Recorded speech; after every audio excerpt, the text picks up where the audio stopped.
Hello bachcho, let's see this question. The question says the line x equal to c cuts the triangle with the corners 0, 0, 1, 1 and 9, 1 into two regions. For the area of the two region to be the same, then c must be equal to.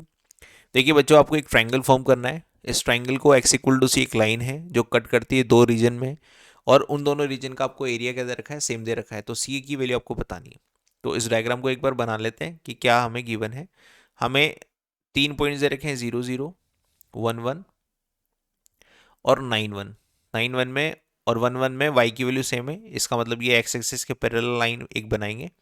तो ये है 1, 1, ये हमारे पास है 9, 1, 9, 1 और ये हमारे पास है 0, 0.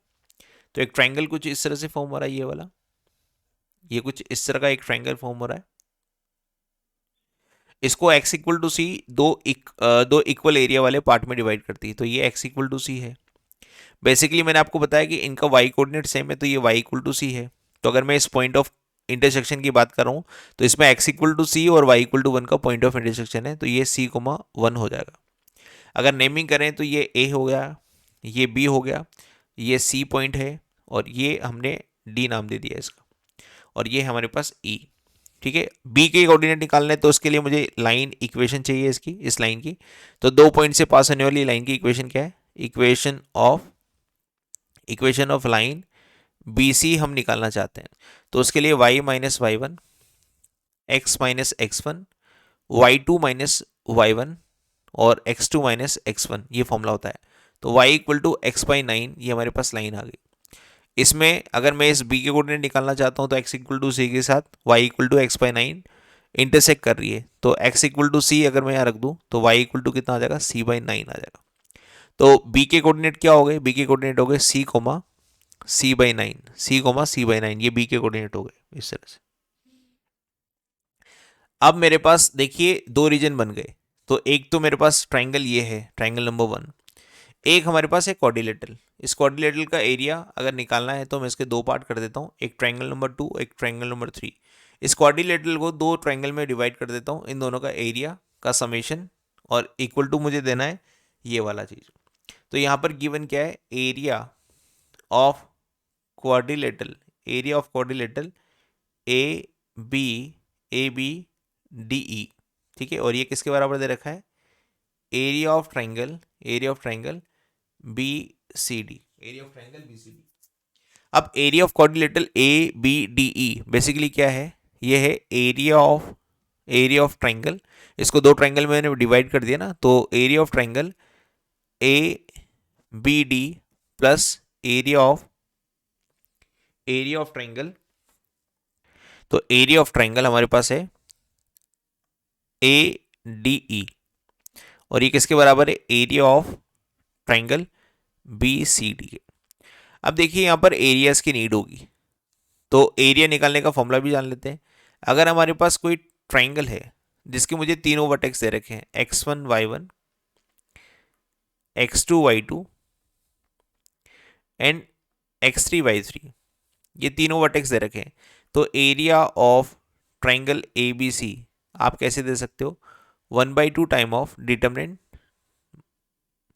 और modulus determinant 1, 1, 1, x1 y1, x2 y2, x3 y3, determinant close, modulus close. तो एरिया ऑफ ट्राइंगल एबीसी आप इस तरह इस वाले फॉर्मूले से दे सकते हो. तो आपके पास इस ट्राइंगल में भी देखिए ना, तीनों ट्राइंगल में आपको वर्टिसेस तो पता ही है. तो मैं इसका एरिया और इसका एरिया इस फॉर्मूले से निकाल सकता हूं. तो रख देते हैं यहां पर. तो कितना आ जाएगा? Half time of modulus determinant और 1, 1, 1 ए बी डी का एरिया लिख रहा हूं मैं सबसे पहले. तो ए हमारे पास क्या है? 0, 0. बी हमारे पास क्या है? सी बाई 9. और डी हमारे पास क्या है? C1. तो ये area of triangle A B D हो गया. Now plus half time of modulus determinant और 1, 1, 1. नाउ एरिया ऑफ ट्राइंगल में लिख रहा हूँ ए डी ई. तो ए डी में ए तो हमारे पास है 0, 0. डी हमारे पास है C1 और ई हमारे पास है 1, 1. ठीक है. ये हमारा डिटर्मिनेंट क्लोज, ये मॉडुलस क्लोज, और equal to 1/2 time of determinant modulus या मॉडुलस डिटर्मिनेंट, और यहाँ आएगा 1 1 1, और एरिया ऑफ ट्राइंगल में लिख रहा हूँ BCD। तो B के कोऑर्डिनेट हमारे पास है C/9, C के कोऑर्डिनेट हमारे पास है 9 1, और D के कोऑर्डिनेट हमारे पास C1, इस तरह से।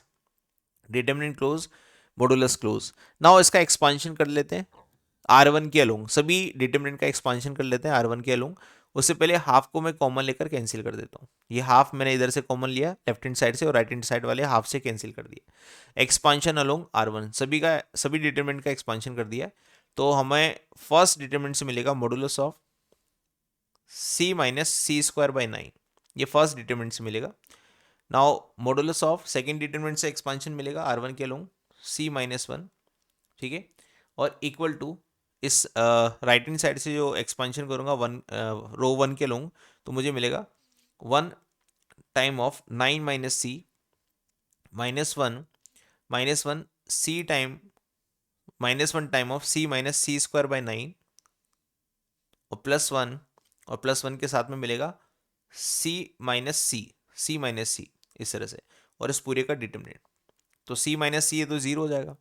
बाकी सब चीज़ों को मैं अरेंज करके लिखता हूँ, इसका मैं एलसीएम ले लेता हूँ, तो बन जाएगा ये आपके पास 9C माइनस C²/9 का whole modulus plus modulus of C-1, और इक्वल टू, इसको अरेंज कर लेते हैं, सोल्व करते हैं। इस -C और -C को -2C लिख सकता हूँ, तो 9 माइनस 2C, और ये माइनस अंदर जाके प्लस हो जाएगा, तो प्लस का C²/9, और इस पूरे का मॉडुलस, और C-C तो ये तो 0 हो गया। ना इसको भी सोल्व कर लेते हैं, सिंप्लीफाई कर लेते हैं।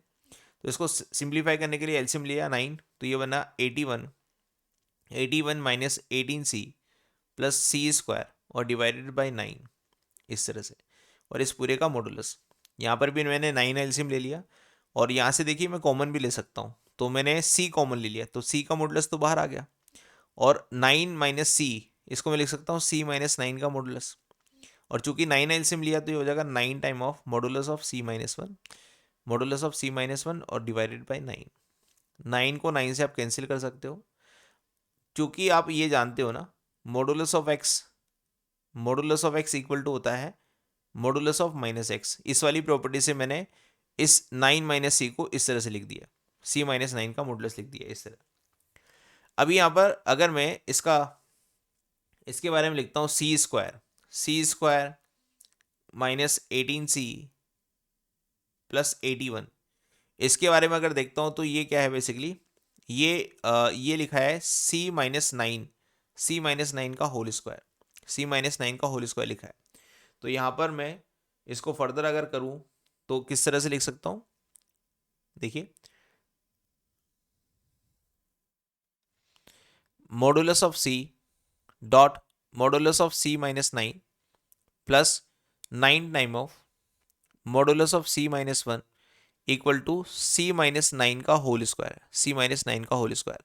एक बार देखते हैं कि सारी चीज़ें सही लिखी है हमने। Modulus of C-9 9 time of modulus of C-1, और ये हो जाएगा हमारे पास C-9 का होल स्क्वायर है ना, तो प्लस माइनस का कोई फर्क नहीं पड़ता। तो ये सारी चीज़ें हमने सही लिखी है यहाँ से। नाउ फर्दर, अब देखिए आपके पास यहाँ कितने मॉडुलस हैं, 1 2 3, और मॉडुलस वाले इक्वेशन को करने के लिए आपको यहाँ पर इसको इस तरह से ब्रेक करना पड़ेगा। एक नंबर लाइन बनाई, C की पॉसिबल वैल्यूज आपने लिखी, ये 0 होता है 0 पर, ये वाला 0 होता है 1 पर, ये वाला 0 होता है 9 पर।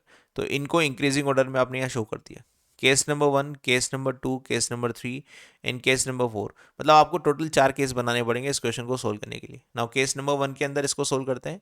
पहला केस क्या है कि C की वैल्यू क्या होगी, C की वैल्यू 0 से छोटी होगी। जब फर्स्ट केस की बात करते हैं तो सारे मॉडुलस को हम नेगेटिव तोड़ देते हैं, तो ये भी नेगेटिव टूटेगा, ये भी नेगेटिव टूटेगा, तो माइनस माइनस प्लस हो जाएगा, तो ये हो जाएगा C² माइनस का 9C, और ये भी नेगेटिव टूटेगा, सेकेंड वाला ये वाला भी नेगेटिव टूटेगा, तो ये हो जाएगा माइनस का 9C प्लस 9 इक्वल टू, इधर मॉडुलस है ही नहीं तो ये तो सिंपल ओपन हो जाएगा, C² प्लस 81 माइनस 18C, इस तरह से।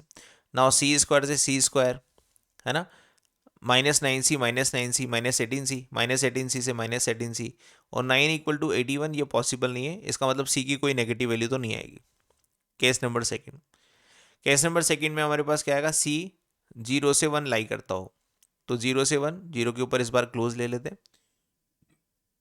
तो 0 से 1 में अगर मैं सी लाई कराता हूँ तो इस बार केवल ये वाला जिसकी वजह से आया ना वो पॉजिटिव टूटेगा, दैट इज ये पॉजिटिव टूटेगा, बाकी सारे नेगेटिव टूटेंगे मॉडुलस। तो ये आएगा C-9 और ये नेगेटिव टूट रहा है तो माइनस बाहर आ जाएगा। माइनस का 9C प्लस 9 ये भी नेगेटिव टूट रहा है, और इधर तो C² प्लस 81 माइनस का 18C ऐसा हमारे पास आ जाएगा। इसको थोड़ा सा मल्टीप्लाई करते हैं, मल्टीप्लाई करेंगे तो माइनस का C² प्लस का 9C और माइनस का 9C plus 9 equal to C² minus 18C plus 81 ऐसा हमारे पास आ गया।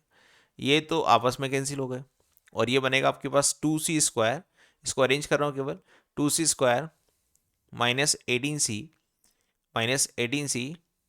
और प्लस का 72 इक्वल टू 0।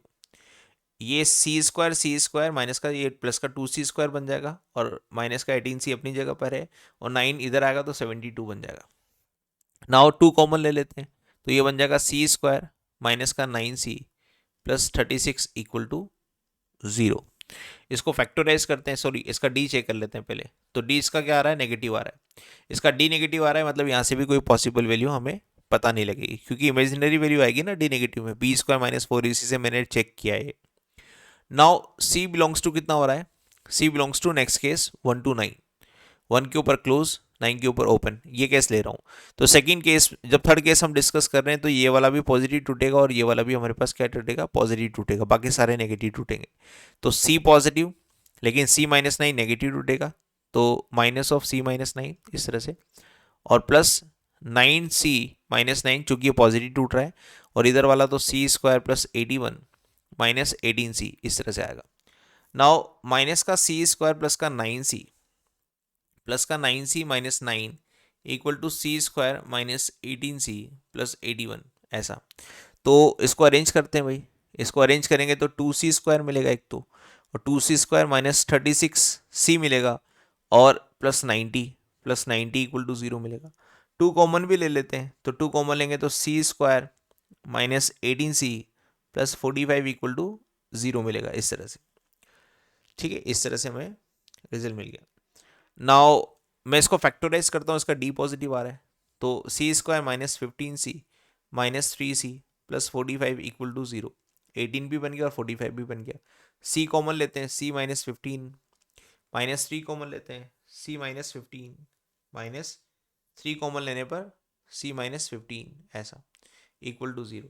तो एक तो सॉल्यूशन मिल गया C इक्वल टू 15 और एक मिल गया C इक्वल टू 3।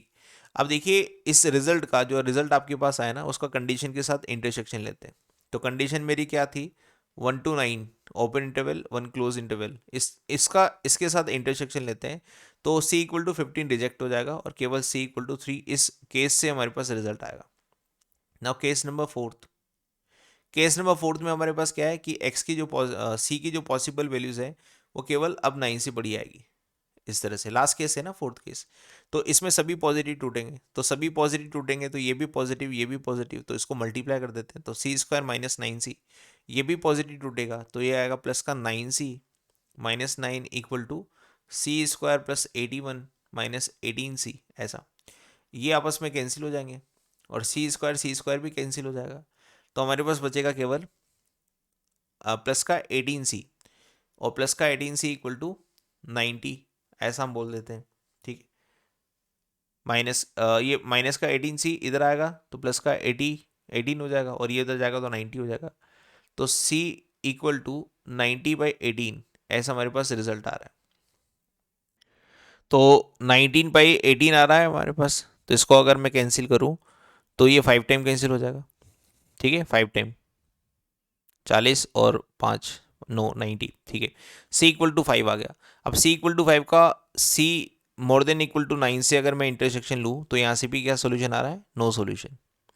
ठीक है, इस केस में नो सोल्यूशन आ रहा है ना, या फिर 5 बोल सकते हो, C बिलोंग्स टू 5 बोल सकते हो आप ऐसे। तो फाइनली जितने भी केस हमने डिस्कस किए, केस नंबर 1 यहाँ से भी हमारे पास कोई सोल्यूशन नहीं आया, केस नंबर टू से हमारे पास सॉल्यूशन आया, केस नंबर 1 से हमारे पास कोई सॉल्यूशन नहीं आया, केस नंबर 2 से हमारे पास कोई सॉल्यूशन नहीं आया, केस नंबर 3 से हमारे पास एक सॉल्यूशन आया C=3, और केस नंबर 4 से भी हमारे पास कोई सॉल्यूशन नहीं आया। तो सभी केसेस का हमें क्या लेना है, सभी केसेस के फाइनल आंसर का यूनियन लेना है। तो यूनियन फ्रॉम ऑल केसेस, तो वो क्या बनेगा आपके पास, केवल C=3। तो इस क्वेश्चन का हमारा जो फाइनल आंसर आया वो आया C=3, या C की जो पॉसिबल वैल्यू आई वो केवल 3 आई, वो केवल 3 आई। तो यहां पर ये बताना है कि मैं ऐसा C क्या लूं, मतलब x=C है ना ये, तो ऐसा C क्या लूं जैसे ये इक्वल पार्ट्स में डिवाइड हो जाए। तो केवल हमारे पास क्या है, केवल हमारे पास C की वैल्यू 3 बता रही है ना, तो हमारा आंसर मैच कर रहा है ऑप्शन नंबर बी से, तो बी हमारा करेक्ट आंसर होगा C=3। Hope you understand this, best of luck.